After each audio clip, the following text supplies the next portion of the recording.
저는 남편과 결혼한 지 8년이 되었고 7살 난 아들이 한 명 있습니다.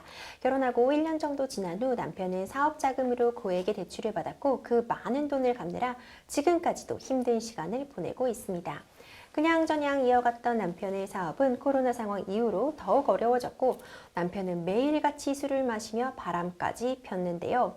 이혼 결심을 하고 있던 차에 저라도 살림을 책임져야 했기에 7개월 전 일을 나가다가 교통사고를 크게 당해 병원에 입원을 하기도 했습니다.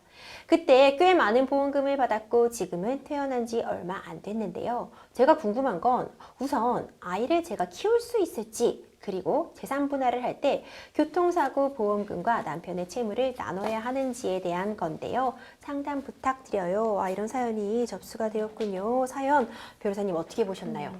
네, 상담자분께서 지금 경제적으로도 또 심적으로도 굉장히 어려운 상황에 직면해 계신 것 같아요. 그래서 오늘 상담 내용 통해서 조금이나마 위로가 되었으면 하는 바람입니다.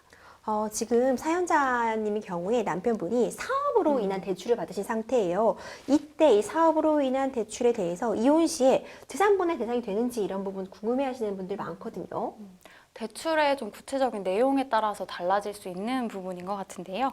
만약에 이제 정상적인 혼인 생활을 영위하는 중에 이제 주 수입원으로 영위했던 그 사업이라고 하고 또 그 사업 거래 관계에서 발생해서 상대방도 좀 용인을 했던 채무라고 한다면 이제 부부 공동의 이익을 위한 것이라고 볼 수도 있기 때문에 이 경우 공동재산 형성에 수반하여 부담한 것이다 라고 판단해서 재산 분할의 대상이 될 수가 있습니다. 근데 만약에 위 대출 채무가 그 부부 공동생활을 위해서 진 빚이 아니라 개인적인 부분을 위해서 쓴 내용이었다라고 한다면 부부 공동채무라고 보기 어려울 수 있을 것 같습니다.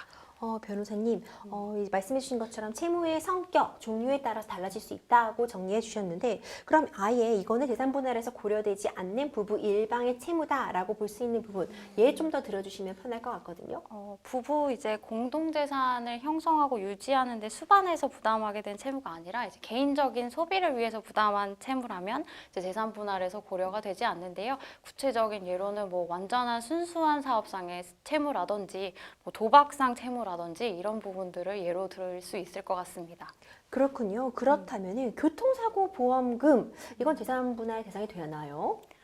이제 교통사고 보험금 같은 경우에는 상담자분께서 불법 행위를 당했기 때문에 수령하신 금액이라고 볼 수 있기 때문에 이 부분에 대해서 뭐 남편분의 기여가 있었다라든지 뭐 특별한 형성에 있어서의 협력이 존재하지는 않는 어떤 특유재산의 형태로 볼 수가 있을 것 같습니다. 때문에 교통사고 보험금의 경우에는 재산 분할의 대상이 되지 않습니다. 그렇군요. 교통사고 보험금이 아닌 가해자로부터 받은 보상금인 경우에는 좀 달라지는 부분이 있을까요? 교통사고 보상금 같은 경우에도 마찬가지로 이제 사고로 인해서 가해자로부터 받은 금액에 불과하고 이 부분과 관련해서 남편의 협력이나 기여가 있었던 부분은 아니기 때문에 역시 재산 분할의 대상이 되지는 않습니다. 상담자님께서 아들을 키우고 싶어 하시는 상황인데 양육권 문제는 어떻게 진행이 될까요?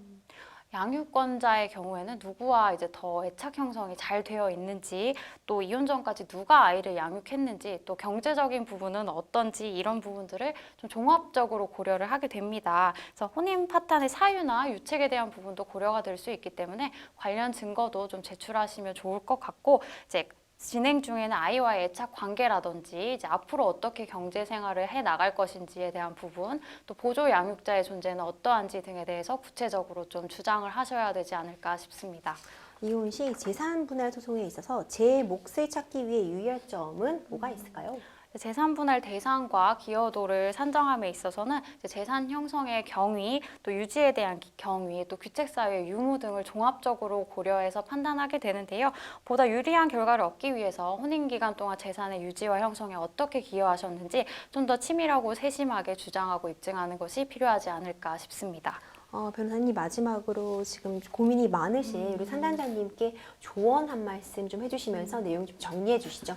네. 지금까지도 어려운 시간들을 잘 견뎌주신 것 같은데요. 앞으로도 아이와의 새로운 삶을 위해서 이런 부분들 조금 번거롭고 어려우실 수 있지만 조금만 더 힘을 내주셨으면 하는 바람입니다. 네, 사실 이렇게 결혼을 하고 아이를 키우다가 이혼을 하는 전 과정이 정말 쉽지 않죠. 이제 그 부부 사이 일은 부부끼리만 아는 것이기 때문에 저희가 아무리 법률 전문가라도 섣불리 조언해드리기는 참 조심스럽지만요. 일단 변호사님 말씀해주신 것 바탕으로 재산분할 좀 정리해 보시고 마음의 응어리도 좀 대화를 통해 좀 해결하시기를 하는 바람입니다.